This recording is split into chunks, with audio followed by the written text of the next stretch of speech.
Hola chicos, es 8 de marzo de 2021. Decidimos venir a grabar un poco en la conmemoración del Día Internacional de la Mujer, aquí a la marcha feminista. Entonces pues quédense porque aquí en Tlamatinime esta vez vamos a tener un programa muy especial. Hola chicos, ¿cómo están? Bienvenidos de nuevo a Tlamatinime. Hoy les traemos un especial del 8 de marzo. Este video será muy diferente porque estaremos conmemorando el Día Internacional de la Mujer. Hablaremos acerca de las mujeres, de su papel en la historia y un poco acerca del pensamiento y movimiento feminista. Así que quédense con nosotros. Bueno, entonces partamos desde el inicio. ¿Cuál es el papel de la mujer en la historia? Wow, Julieta, tú siempre con tus grandes preguntas, pero te propongo algo. ¿Por qué no lo delimitamos en tres partes? ¿Por qué no lo pensamos desde la parte teológica o religiosa, filosófica y literaria? Bueno, está bien, te advierto que esto es plan con maña, pero está bien, te dejaré contar la historia. Ok. Bueno, empecemos con lo teológico o religioso. Me parece que es lo más general en el sentido de, por ejemplo, la Biblia, que es un texto que implica históricamente y culturalmente muchas cosas que hoy en día nos sigue penetrando y que podemos rescatar cosas de ahí, las cuales siguen teniendo un influjo en nuestra sociedad, ¿no? Entonces, bueno, en ese sentido, ¿qué tenemos? El inicio de la Biblia, el Génesis. Tenemos que Dios creó al hombre a su imagen y semejanza. Es decir, que si Dios creó al hombre a su imagen y semejanza, entonces Dios es hombre. Por otro lado, cuando Dios creó al hombre, después lo vio solo y dijo, bueno, ese es un compañero, una compañera en este caso, y creó a Eva de su costilla, es decir, la representación de la mujer sale de una parte del hombre. Es decir, que en este caso, la mujer representaría una parte más pequeña de la creación que representaría el hombre. Pero por otro lado, hay una cosa más importante. Uno viene al mundo, nace y se da cuenta de una cosa, que Dios es hombre. Que la primera creación de Dios es hombre. Que el Papa es hombre. Que los presidentes son hombres. Que los que dirigen la guerra son hombres. Que los artistas son hombres. Pareciera ser que la historia y la realidad misma nos proponen que toda esta gira alrededor de los hombres, en este caso, que lo que implica que la mujer solamente es una parte doméstica o servil del género masculino. Vaya, y solamente por haber sido las segundas en ser creadas y de la costilla de Adán. ¿Qué te parece que es? ¿No es otra cosa más que? Pues yo diría que es un echando a perder se aprende. Justo. Bueno, pasemos ahora a la parte filosófica y nos perdonarán, pero como le llamaban en el medioevo, tendremos que citar al filósofo, ¿no? Aristóteles, claramente, perdónenos, pero hay que citarle él porque él literalmente en su texto Peripoliteias, o sobre la política en español, reflexiona respecto de la naturaleza política de los hombres y en ese mismo sentido nos dice también de la naturaleza humana entre los hombres y las mujeres. ¿Cuál es la diferencia? La diferencia es que el hombre, bajo su teoría de la potencia y el acto, el hombre es un ser humano en acto. En cambio las mujeres son un ser humano que en sus potencias no va a poder llegar a ser un ser humano como el hombre, es decir, completo, sino va a ser como los niños, servir. ¿En qué sentido? En el sentido en que la racionalidad de las mujeres, así como de los niños, no puede conducirse en la realidad, porque por un lado no tienen experiencia, pero por otro lado tampoco tienen la capacidad racional de dirigirse a sí mismos. Y ahí está el punto clave de la filosofía aristotélica, que el ser humano, es decir, el hombre puede conducirse a sí mismo por un camino racional, cosa que para Aristóteles las mujeres no, y tampoco los niños. Sin embargo, los niños varones en potencia iban a ser seres humanos. En cambio, las niñas y las mujeres siempre iban a estar relegadas a un segundo plano de la existencia de la sustancia ser humano.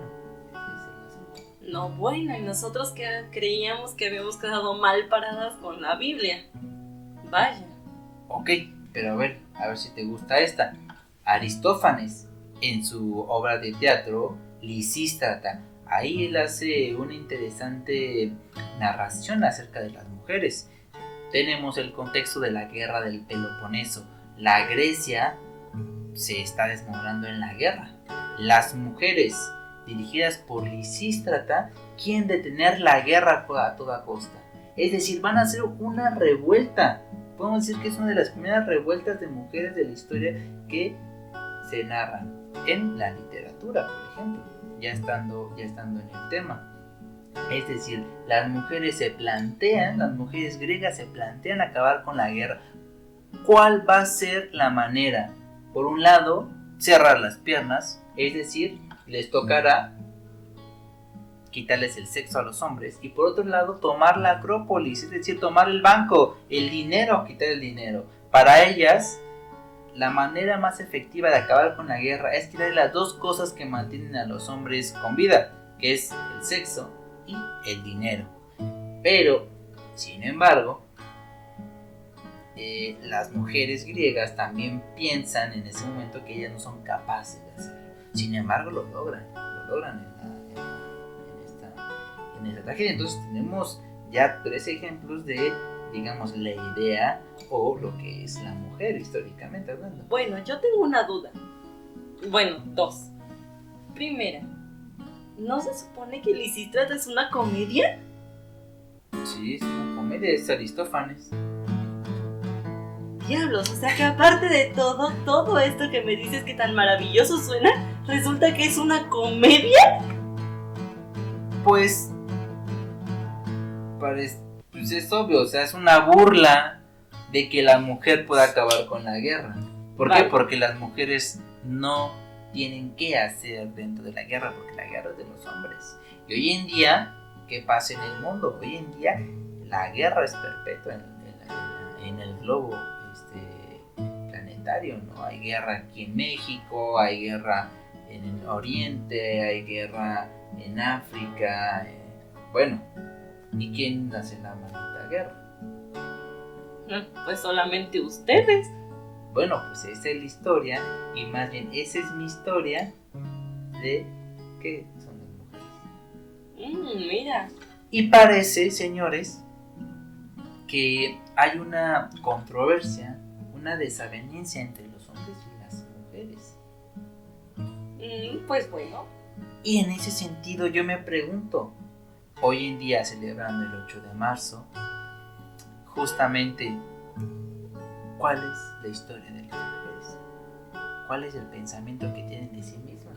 ¿Cuál es el pensamiento que tienen de la historia? ¿Y cuál es su papel en la realidad social? Vale, pues qué bueno que lo preguntes, porque como te dije al principio, todo esto fue plan con maña. Ahora me toca a mí contarles un poco de nuestra historia.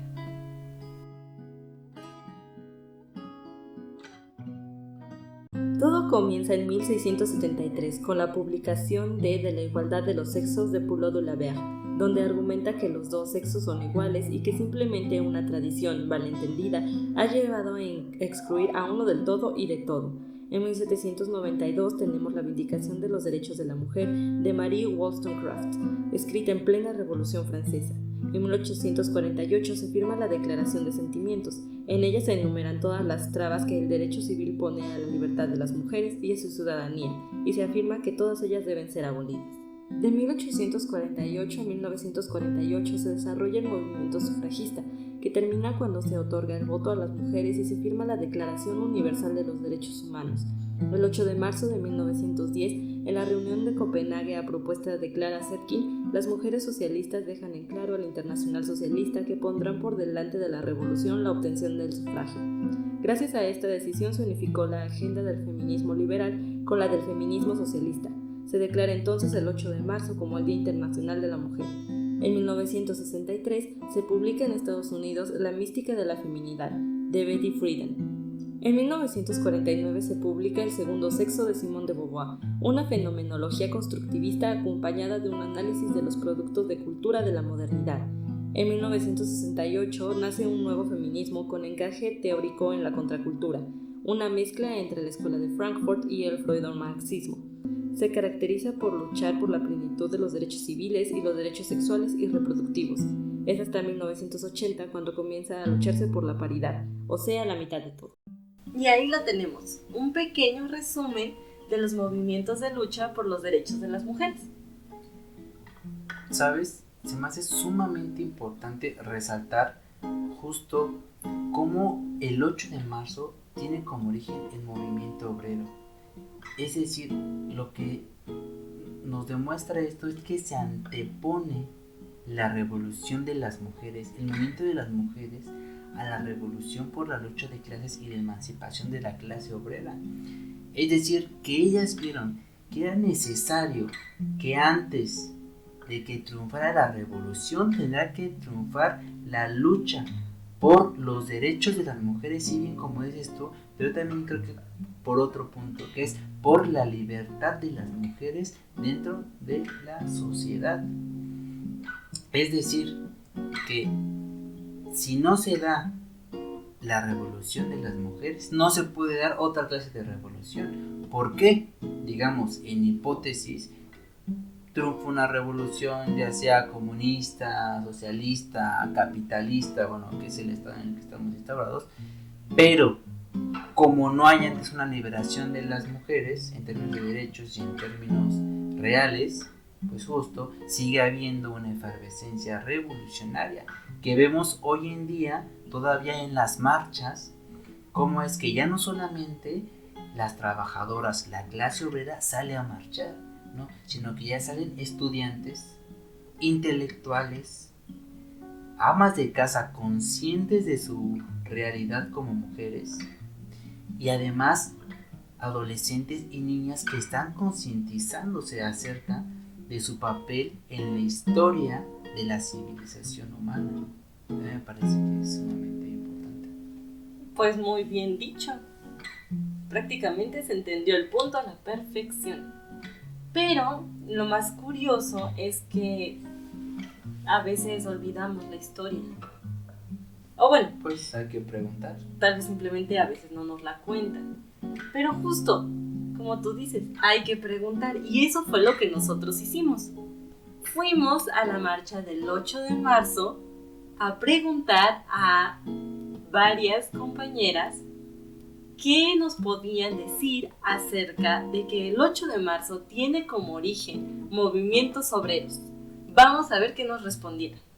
Las mujeres somos también una gran parte de la economía mundial, si no es que una de las más importantes, y pues que apenas que al 2021 todavía las mujeres tengamos salarios menores a los hombres y con muchísimas injusticias, pues sí, también se vuelve un movimiento de mujeres trabajadoras, y pues claro que tuvo un impacto en su momento las mujeres obreras, porque pues ellas fueron las que restablecieron la economía en un punto de la historia y no se les reconoció y no se les pagó y entonces pues y hasta la fecha, después de tantos cientos de años, seguimos teniendo pues problemas en el trabajo, tenemos pues desigualdades, tenemos pagas menores, tenemos problemas que por el embarazo, por el sexo, por muchísimas cosas, entonces sí es un problema también de tipo obrero.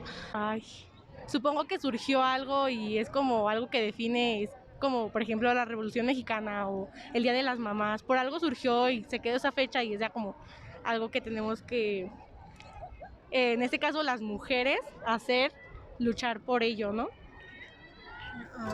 Pues fueron valientes, ya estaban cansados de los malos tratos. Bueno, Julieta, ya hablamos de lo que piensan los hombres de las mujeres, pero no hemos hablado de qué piensan las mujeres de sí mismas. Por ejemplo, cuando los hombres se piensan a sí mismos, generalmente piensan lo universal o pretenden pensar lo universal. En cambio, no sé por qué se me viene a la mente que cuando las mujeres piensan lo universal, lo piensan desde afuera y que aparte se piensan a sí mismas. ¿Qué pasa con esto? Pues de hecho sí, nosotros tenemos que trabajar de manera diferente. Nosotros tenemos que pensar lo universal y aparte pensarnos a nosotras mismas. Claro, si me permites interrumpirte, eso me recuerda a lo que pasa, por ejemplo, en excolonias como México, que fue una colonia europea, en el sentido en que para pensar lo universal hay que pensar lo europeo, es decir, lo europeo es lo universal y aparte hay que pensarnos a nosotros mismos, y eso se ve en varias partes, ¿no? De la, digamos, que del conocimiento, por ejemplo, de la filosofía o de la historia. Tenemos la historia universal y pues finalmente la historia universal es una especie de relación entre los pueblos europeos y los pueblos del mundo. Y la historia de México va aparte, pero de hecho se me relaciona más con el pensamiento filosófico. Es decir, tenemos la filosofía en México que está pensando lo europeo, es decir, lo universal, y la filosofía mexicana, es decir, el particular pensándose a sí mismo. Y aquí hay, digamos, una separación entre una y la otra cosa. ¿Por qué no puede ser todo universal en este caso? Bueno, pues en nuestro caso muy particular, en gran parte es por causa de ustedes.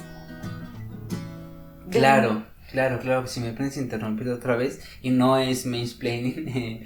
Tenemos las ciencias, por ejemplo, la filosofía, la historia, las artes, la política, y no tenemos que pensar al hombre aparte de ellas. Es decir, no decimos el papel del hombre en la ciencia o el papel del hombre en la filosofía, sino que en el momento en que decimos la filosofía o la ciencia, automáticamente aparece el hombre como parte de lo universal, a contrario que me parece que le pasa con las mujeres, que sí decimos el papel de las mujeres en la filosofía, en la ciencia, en el arte, etcétera, ¿no? Me parece que es un problema muy grave, pero que ahí está. ¿Qué pasa con esto? Pues de hecho sí, la exclusión sistemática de las mujeres de este concepto de lo universal ha hecho que nosotras tengamos que pensar lo universal separado de nosotras mismas.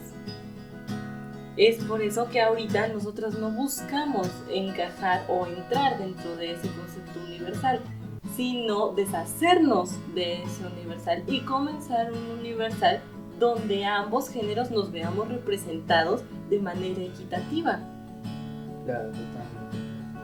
Y es por eso que para los que no están muy contextualizados de a qué me estoy refiriendo, tenemos algunas citas de filósofas mexicanas que explican muy bien esto acerca de lo universal. Vamos a leer algunas de ellas. Más que un pensamiento femenino, creo que hay una forma femenina de decir las cosas. Entonces, tal vez las ideas son de la humanidad, pero la forma de expresarlas varía mucho del hombre a la mujer.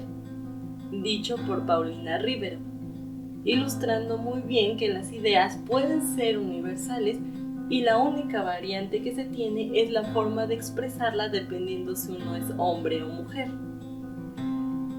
Creo que hombres y mujeres hablamos de cosas diferentes, pero en temas coloquiales. En la profundidad filosófica hay un modo de abordarlos que tal vez pueda ser diferente. De Virginia Aspe, que prácticamente dice lo mismo que la filósofa anterior, solo que de una manera diferente. Voy a decir una cosa terrible. De un tiempo para acá, han cobrado más importancia todas las discusiones sobre los derechos de los animales que la situación de las mujeres en México. Creo que el feminismo teórico está más avanzado que el práctico. De Paulette Dieterlen, ilustrando realmente qué tan fuerte ha sido la falta de interés hacia los derechos de las mujeres y lo que realmente nos afecta, que en este caso, pues para los que no lo sepan, la cantidad de feminicidios que sufrimos es demasiado alta y como no se le da la importancia suficiente, comparándolo en este caso con la importancia que se le da al maltrato animal. Y como en realidad tiene razón al momento de decir que en un ámbito práctico el feminismo está mucho más atrasado de lo que está en un aspecto teórico. Pensando en una filósofa aparte de Simone de Beauvoir que me haya ayudado, esta ha sido Gloria Anzaldúa. Ella sí pudo trascender de estar enojada con todo. Kim Díaz. Ella lo que está tratando de decirnos es que quiere dejar de lado un tanto este coraje que se le tiene a los hombres, un odio, un desprecio y una exclusión que ahora queremos aplicar sobre ellos, e ilustra que Simone de Beauvoir pudo dejar este rechazo a un lado para poder crear una filosofía donde estuviéramos incluidos ambos géneros. Tampoco nos hace bien pintar la raya pensando en términos de género. En muchos sentidos, Simone de Beauvoir es más inteligente que Sartre. O, por poner algún otro nombre en el mismo ámbito, está Martha Nussbaum. Pero la academia no debe ser femenina, sino mixta. En la medida en que de verdad haya academia, aprendemos a escuchar. Juliana González. En existencialismo, Simone de Beauvoir es la gran mujer que pone un hasta aquí sin resentimientos, como pareja de un pensador y ella a su altura. Sí, somos diferentes hombres y mujeres, obviamente. Por eso la igualdad no, la equidad sí. No queremos ser iguales a los hombres, pero queremos intercambiar. De Fernanda Navarro. Creo que está perfectamente explicado lo que quiso decir. No a igualdad, sí a una equidad.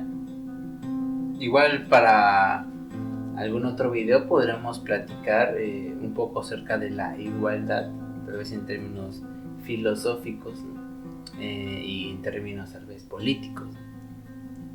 Si quieren ver un video donde estemos hablando de esta diferencia, pues saben que pueden dejarlo abajo en la caja de comentarios y con gusto vamos a hacerlo para ustedes. Y por último tenemos una cita de Carmen Rovira que dice: me atrevo a decir que el filósofo mexicano tiene que tomar una responsabilidad social. Debemos comprometernos a escribir sobre la terrible circunstancia que vivimos, denunciar lo que está pasando, plantear los derechos humanos. Debemos escribir sin miedo. Yo creo que el filósofo debe ser el contrapoder. Entonces ahí tenemos las palabras de varias filósofas mexicanas que nos hablan justo de esto, de la búsqueda de un universal que nos incluya a ambos. Muy bien, pues ahí está. Bueno, y entonces, ¿qué pasa? Las mujeres pensándose a sí mismas. Pues si necesitamos ejemplos ahora de mujeres pensándose a sí mismas, tenemos, por ejemplo, a Simone de Beauvoir, que ya se ha citado muchísimo, y todas las personas saben que si realmente quieres acercarte a la teoría feminista, tienes que haberte leído cuando menos su libro del segundo sexo. Y aparte también tenemos a Sor Juana, una mujer que con todos los puntos sobre las IES supo denunciar cómo se les subestimaba intelectualmente al punto en que ella tuvo que demostrarles su valía intelectual en prácticamente una reunión donde la pusieron a prueba.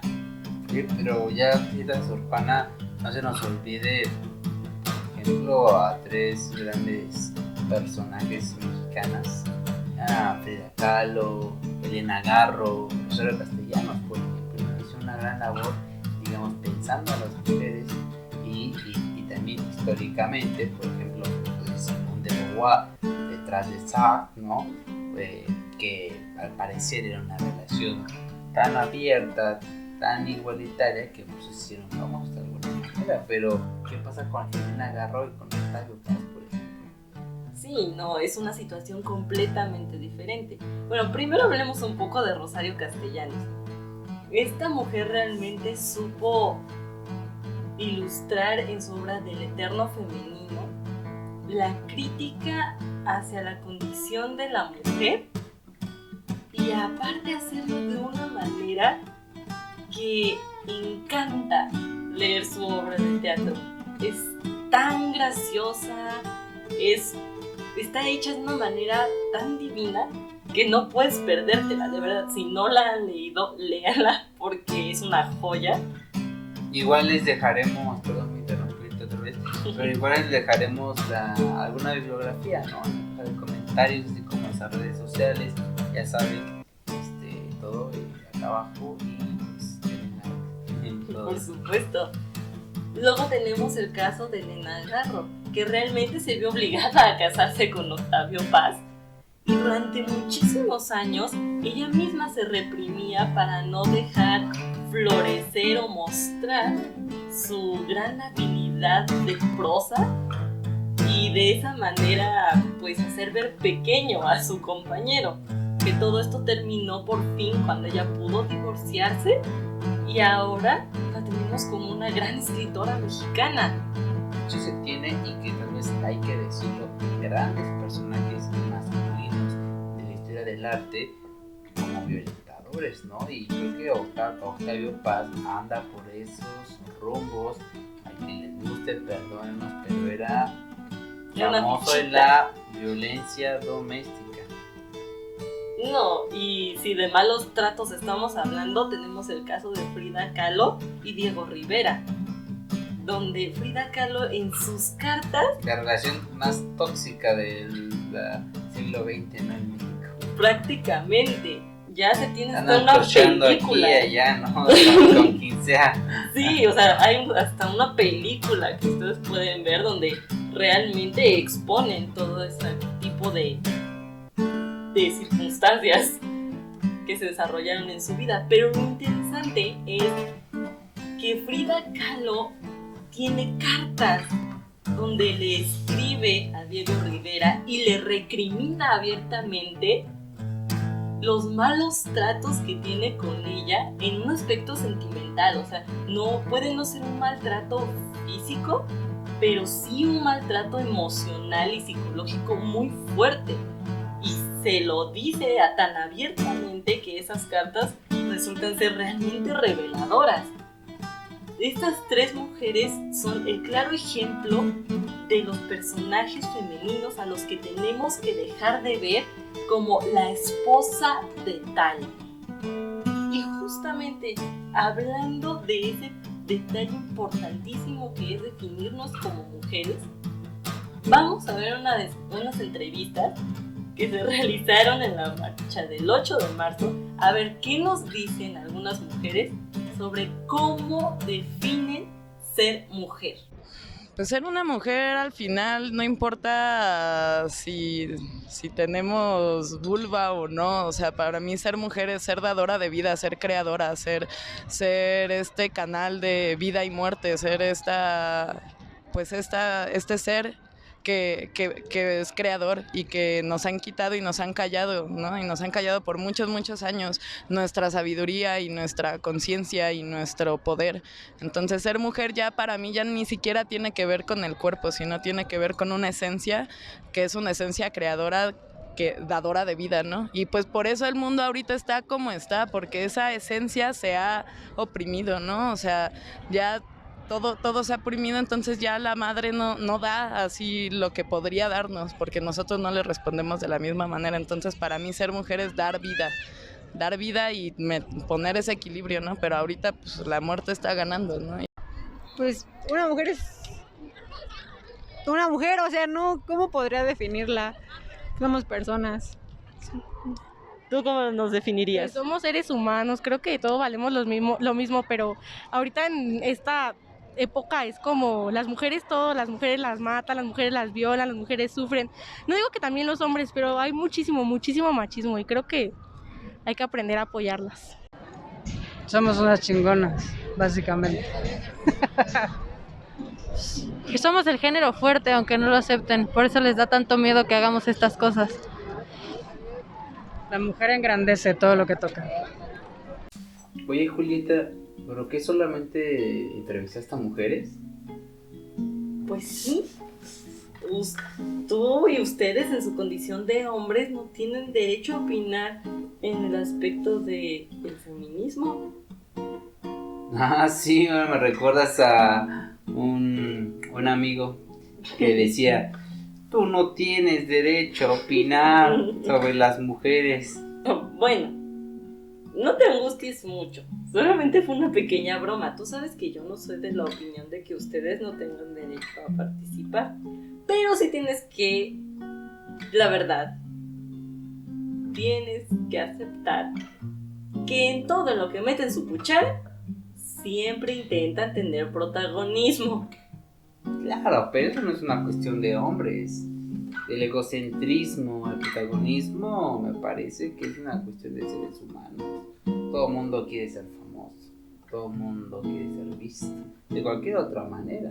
Pero, pues tú sabes que yo no soy de esa opinión. Y por lo tanto, voy a darte gusto en eso. Vamos a ver a una entrevista. ¿En serio? Sí, claro. O sea, las mujeres tienen que capacitarse más, porque yo ya platiqué con Margarita Zavala y le falta visión. Solo quiere integrarte a su partido y hacer sus ideas de ella. No. O sea, hay mujeres ya más capaces. Todas las deportistas de México son mujeres muy capaces. Están más sanas. Yo apoyo a las mujeres deportistas, a las mujeres que siempre están activas. Oh, Julita, muchas gracias. Creo que encontraste al mejor entrevistado que pudiste haber encontrado. Bueno, ¿así quieren opinar? Bueno, déjame pensarlo mejor. Porque en realidad ustedes no son los únicos que no saben muy bien de qué va la cosa. ¿Te refieres a lo que en algunos contextos le llaman como, por ejemplo, el uso político de la teoría o del movimiento, hasta el uso en términos de moda? No sé, que muchas chicas, más allá de entender y de meterse seriamente en el problema, digamos, se dicen llamar feministas porque es una especie de moda. Algo parecido. Si quieres realmente ver a qué me refiero, creo que es mejor que veamos el video. ¿Ser feminista y ayudar a las mujeres? Ajá, ser feminista y solo apoyarlos. Radica la diferencia entre estas dos definiciones. ¿Cómo? O sea, ¿cómo? Ajá. ¿Ser feminista y ayudar a las mujeres? Ajá, ser feminista y solo apoyarlos. ¿Podemos pasar a la siguiente? Digo, Julieta, por favor, no las quemes así. Por favor, no. O sea, Mira. son tus compañeras. No. Bueno, cada quien se quema como quiere, ¿verdad? Oye, pero también está el asunto del uso político.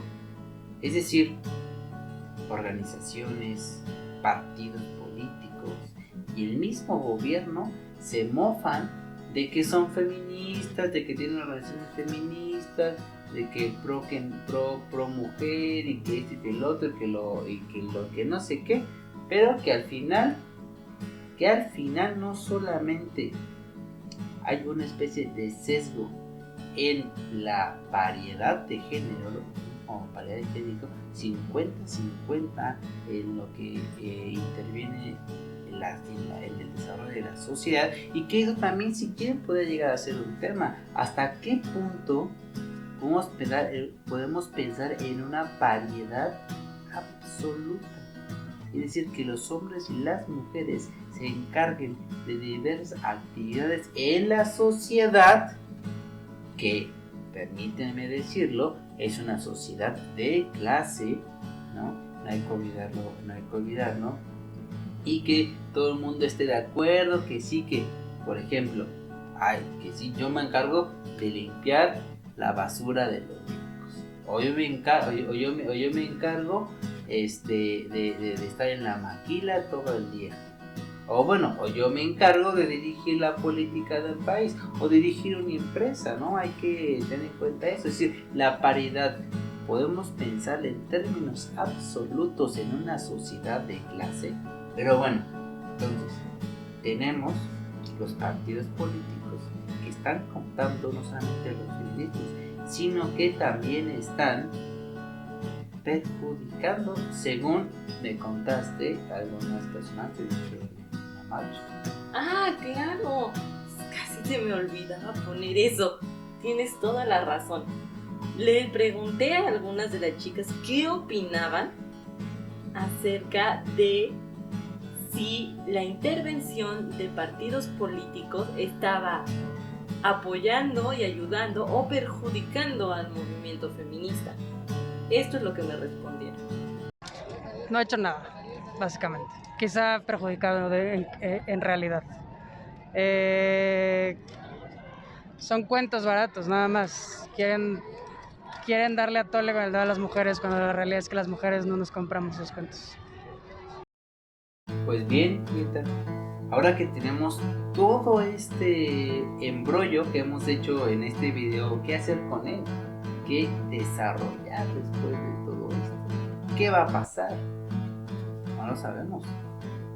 Pues es que creo que hay todavía un largo camino por delante para todo, para conseguir realmente la paridad, para conseguir en plenitud los derechos civiles de las mujeres, para lograr derrocar esta concepción de universalidad de la que habíamos hablado. Para todo en realidad estamos como a medio camino, ni tan allá ni tan acá. Muchas preguntas por resolver, muchas otras preguntas por cuestionar. Toda una vida por esta historia del conocimiento, de la lucha de las mujeres, también de la lucha de los hombres en términos de derechos de igualdad. Ahora, me gustaría mencionar que no porque no estés bien informado acerca de lo que es la lucha de las mujeres o el feminismo como tal, debas de hacerte a un lado y no participar de él. Las mujeres debemos de continuar en esta lucha y sí, ¿por qué no? Informarnos bien, capacitarnos bien. Entre más sepamos acerca de lo que estamos defendiendo, es mucho más grande el poder que vamos a tener para lograrlo y conseguirlo al final. Pero que no lo sepas no significa que tengas que hacerte a un lado. Claro, habrá cosas en las que podrás tener tu propia opinión y no estar de acuerdo, como en todo, se vale, es completamente válido. Pero eso no significa que menosprecies el movimiento o que lo rechaces por completo. Y de la misma manera, si somos o si eres un hombre, también se necesita de tu apoyo, se necesita de que cada uno de nosotros tenga una mente abierta y crítica a todo el pensamiento, y así podremos juntos poder llegar a esa etapa de la que tú nos estás hablando y que tanto se ha soñado desde décadas atrás. Pues me parece que es maravilloso que esto se dé y que se progrese más en el asunto. Muchas gracias por ver nuestro video. Ya sabes, estás en Tlamatinime, una aventura por el pensamiento. Esperemos que hayas disfrutado esto y pues nos vemos a la próxima. Claro, por favor, denle me gusta, compártanlo con sus amigos, déjenos sus comentarios, la retroalimentación siempre va a ser muy importante para Compártanlo, nosotros. por favor. Y pues nos estamos viendo dentro de 15 días. Ya saben, dejamos redes sociales, vamos a dejar la bibliografía aquí en la caja de comentarios, en la caja de aquí de YouTube, no sé cómo se le llame, y pues nos vemos a la próxima. Hasta luego. Saludos.